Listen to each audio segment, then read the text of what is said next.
Imagine the soul-crushing agony of a mother who waits 8 long years for any word of her missing son, only to learn that the military base where he served has kept him hidden in darkness, alive but broken, just beneath the surface of the very ground she once walked in hope.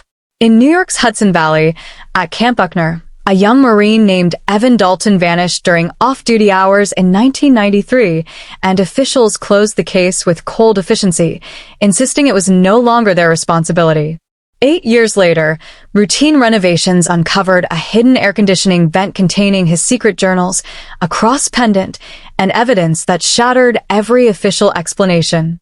This is the harrowing yet ultimately redemptive true-inspired story of a mother's relentless love, a young man's silent endurance, and the courage it took to expose institutional evil. On this channel dedicated to powerful storytelling for English learners, we unpack advanced vocabulary like suffocating, overwhelmingly oppressive, often describing silence, grief, or atmosphere. Idioms such as wash their hands of, refuse further responsibility, and philosophical lessons drawn from Viktor Frankl's search for meaning in suffering, Hannah Arendt's warnings about the banality of evil, and modern child protection and military accountability reforms, reminding us that truth, however buried, has a way of rising when ordinary people refuse to stop digging. Sarah Dalton finished her 12-hour shift at Westfield General Hospital at 5 p.m. on October 12, 2001, peeling off blood-stained latex gloves with mechanical precision, the fluorescent lights buzzing overhead like persistent insects that had followed her through every cardiac arrest, every trauma-based sprint, every whispered consolation to grieving families. At 47, she had become expert at compartmentalizing pain, hers and others, a skill honed over decades in emergency nursing and sharpened to razor edge by the disappearance of her only child, Private Evan Dalton, 8 years earlier. The October New Jersey air bit through her scrubs as she crossed the parking lot to her Honda Civic, white nursing shoes whispering against asphalt still warm from afternoon sun. Her phone vibrated with urgency.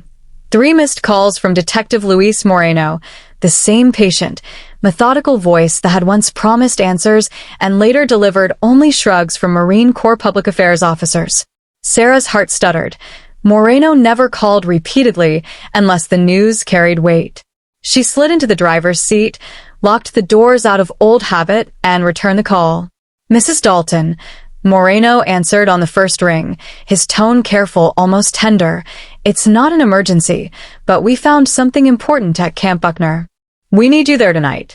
The 2-hour drive north felt suspended in time. Sarah watched New Jersey's suburban streets give way to the rural Hudson Valley, trees ablaze in autumn reds and golds now darkening to silhouettes against a bruised sky. She replayed every detail of 1993, Evan's high school graduation photo still taped to her fridge, his shy smile, his decision to enlist despite her quiet fears about military culture's rigid masculinity. He had called home weekly at first, voice bright with boot camp stories, then less frequently, letters shorter, tone guarded. Then one October night the casualty assistance officer appeared at her door. Evan had failed to return from Liberty, no witnesses, no evidence of foul play. The Marine Corps classified it as absence without leave during off-duty time, conducted minimal investigation, and closed the file. Sarah had never accepted that verdict. She wrote letters, made Freedom of Information Act requests, sat through meetings where officers recited protocol like scripture. Now Moreno's unmarked car waited outside her house. She climbed into the back seat beside Officer Hans Vansberg while Moreno drove. They spoke little. Weather, hospital stories, anything but Evan, yet the silence thrummed with unspoken possibility. Camp Buckner loomed through chain-link fences and pine shadows, brick barracks unchanged since World War II when it trained thousands for the Pacific Theater.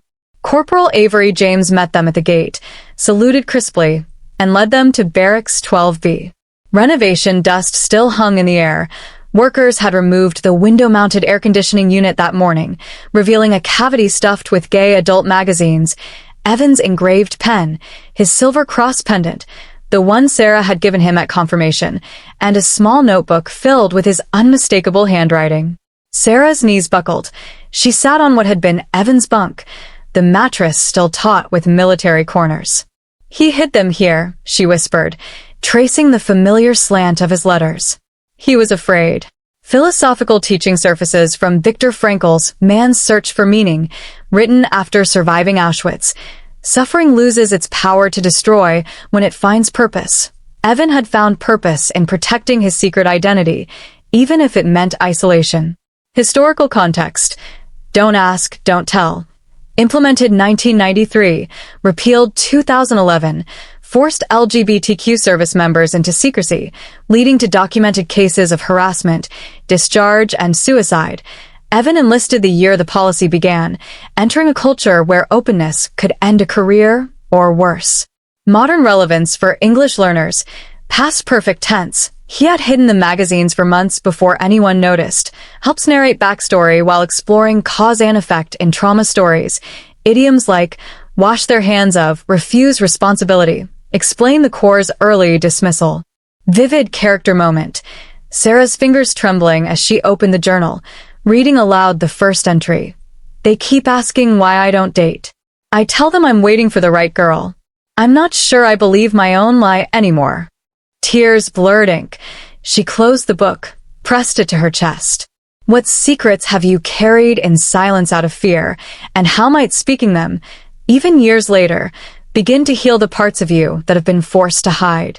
Storm clouds gathered over the Hudson Valley as Captain Charles Vale entered the room, uniform immaculate, handshake firm yet impersonal. Mrs. Dalton, I was Evan's commanding officer. I'm deeply sorry for your loss, and for the pain this discovery must cause. His words were polished, rehearsed. Sarah felt the distance behind them. Private Ross lingered near the door, eyes downcast, posture rigid. When Vale dismissed him, Ross hesitated, gaze flicking to Sarah with something unspoken, fear, plea, warning, before hurrying away. Sarah excused herself, claiming fatigue, but slipped down the corridor after Ross. She found him in the stairwell, breathing hard. Private Ross, wait. He froze.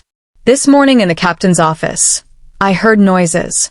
He said it was plumbing, but you looked terrified. Ross swallowed. It wasn't plumbing. Not the first time. Words tumbled out. Vale had targeted soft Marines, gentle, quiet, isolated. Evan had been first. Ross was next. Disciplinary reviews ended in the old gymnasium basement, a disused Cold War-era shelter converted into private punishment space.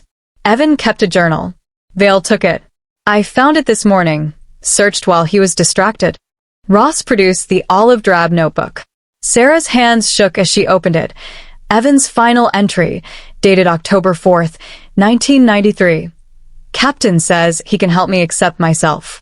He gives me magazines, touches me when no one watches. I want to run, but where? They'd say I deserted. I'm trapped. Sarah closed the book, tears falling. Ross whispered, I wanted to testify, but they'll destroy me. Say I went willingly. Sarah pressed the journal against her ribs. You already testified by giving me this. Thunder cracked overhead.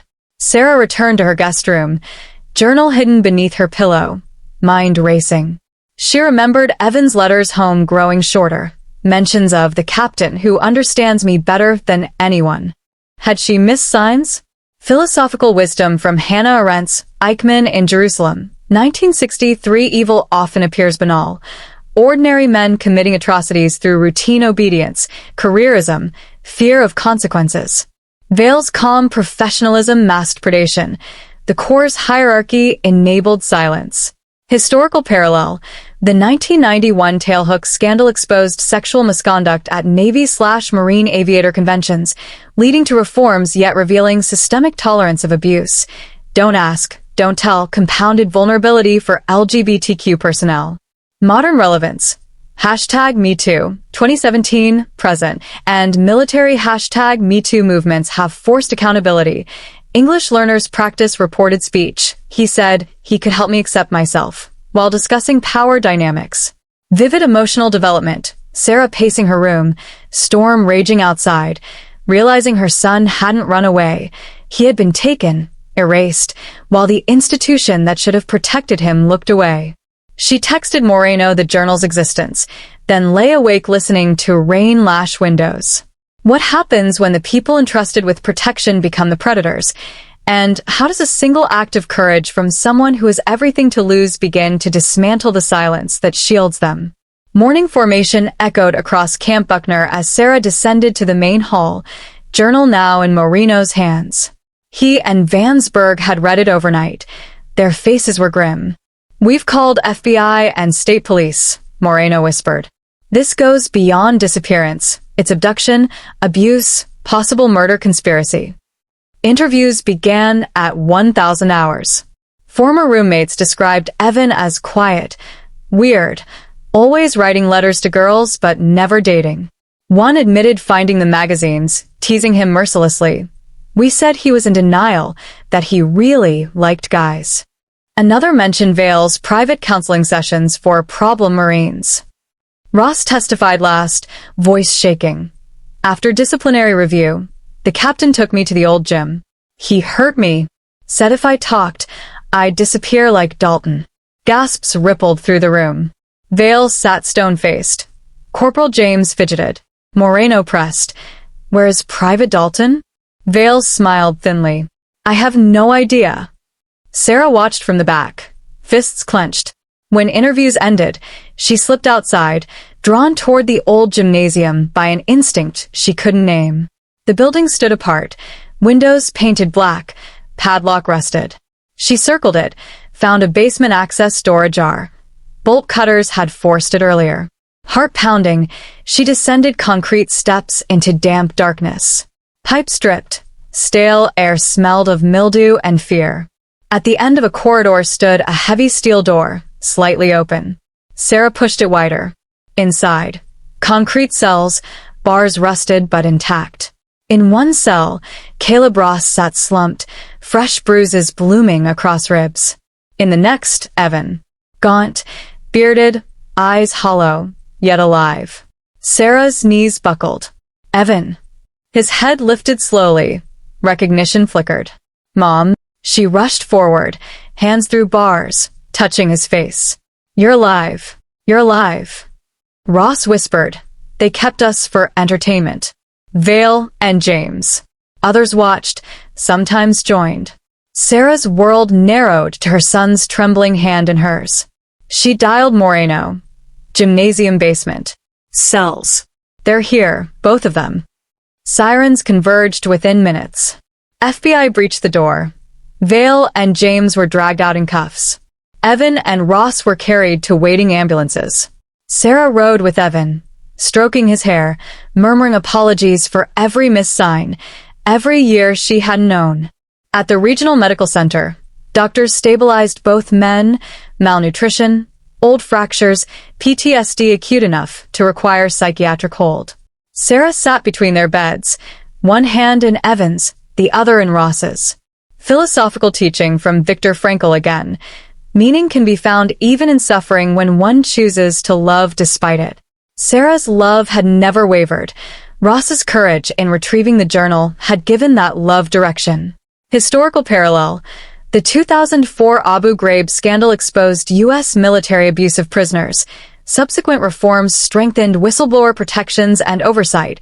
Camp Buckner's underground cells echoed that systemic failure on American soil. Modern relevance. Military #MeToo. 2021 Pentagon reports documented thousands of sexual assault cases annually, and repeal of Don't Ask, Don't Tell have begun dismantling cultures of silence. English learners practice third conditional. If the magazines hadn't been found, Evan might never have been rescued, while exploring regret and alternate realities. Vivid moment. Evan's first real smile in 8 years when Sarah whispered, "You're coming home." How does refusing to accept an official closed case transform not only the life of the missing, but the entire system that failed them? And what quiet power lies in your refusal to stop asking questions when everyone else has stopped listening? Recoveries stretched across months. Evan and Ross shared a hospital room at first, then adjacent apartments in Westfield under protective custody while federal prosecutors built the case. Vale and James faced charges of kidnapping, sexual assault, conspiracy, false imprisonment. 6 other Marines were indicted for aiding and abetting or obstructing justice. The underground chamber, built as a Cold War fallout shelter in the 1950s, had been repurposed into a private torture site, soundproofed, equipped with restraints. Evidence included videotapes, journals from other victims who had disappeared on paper but were later found buried in shallow graves on base property. Evan testified via video link, voice steady despite trembling hands. "I thought no one would believe me. I thought I'd die down there." Ross followed, tears streaming. "I kept the journal because Evan said someone would find it someday. I believed him." Sarah sat in the gallery each day, watching her son reclaim his voice. Philosophical reflection from Nelson Mandela: resentment is like drinking poison and waiting for it to kill your enemies. Sarah chose forgiveness, not for Vale's sake, but for her own and Evan's freedom from hatred's weight. Historical context: the 1993 implementation of Don't Ask, Don't Tell created a climate where LGBTQ service members feared exposure. Repeal in 2011 and subsequent open service policies, 2021 transgender ban lifted, reflect slow but real progress toward inclusion. Modern relevance: survivor-led advocacy groups like Protect Our Defenders and the Modern Military Association of America push for systemic change. English learners master passive voice. He was kept underground for 8 years while discussing institutional responsibility. Vivid character moments: Evan learning to walk again with physical therapy, Ross teaching him chess during long afternoons, Sarah cooking family recipes that filled apartments with remembered smells. One evening, Evan whispered, "I kept your voice in my head, Mom. Every night I heard you saying, 'You're strong enough.'" Tears fell. Sarah held him. "And you were." Ross's family arrived from Michigan. His mother embraced Sarah. "Thank you for saving my boy too." Bonds formed: 2 mothers, 2 sons, one shared miracle. What legacy will you build when life hands you unimaginable loss? Will you let bitterness bury you? Or will you choose love so fiercely that it resurrects not only the missing, but everyone touched by their story? Years later, Sarah stood on a Hudson Valley overlook, autumn leaves swirling around her feet. Evan beside her, stronger now, scars faded but present, therapy ongoing, yet hope restored. Ross visited often. The 3 men had become family forged in fire. Camp Buckner closed in 2010 amid scandal. The site now houses a Veterans Memorial and Trauma Recovery Center. Sarah volunteers there, teaching resilience workshops, sharing Evan's journal excerpts with permission, to train chaplains and counselors on recognizing hidden suffering. Evan wrote a memoir, Beneath the Barracks, detailing survival through small acts of defiance, memorizing poetry, whispering encouragement to Ross, holding on to the belief that his mother would never stop searching. Ross became an advocate for military whistleblowers, testifying before Congress. Philosophical closure from Elie Wiesel: there may be times when we are powerless to prevent injustice, but there must never be a time when we fail to protest. Sarah protested with every phone call, every FOIA request, every sleepless night. That protest became justice. For English learners, narrative tenses review. Past continuous. While renovations were happening, workers discovered the vent. Present perfect. She has been volunteering ever since. Future perfect. By next year, the center will have helped hundreds. Modern wisdom. Today's military has SAPR, sexual assault prevention and response programs, anonymous reporting hotlines, and mandatory bystander intervention training. Yet change remains incremental, requiring persistent voices. Sarah's story spread through documentaries, podcasts, survivor networks. One crisp October day, she watched Evan and Ross plant a maple tree at the memorial, symbol of endurance, roots deep, branches reaching. Evan turned to her. "You never gave up." Sarah smiled through tears. "Neither did you." The wind carried leaves across the valley, carrying also the promise that truth, once spoken, cannot be silenced again. What will you do the next time you encounter a system that protects predators instead of the vulnerable? Will you stay silent out of fear, or will you become the voice that finally breaks the darkness open?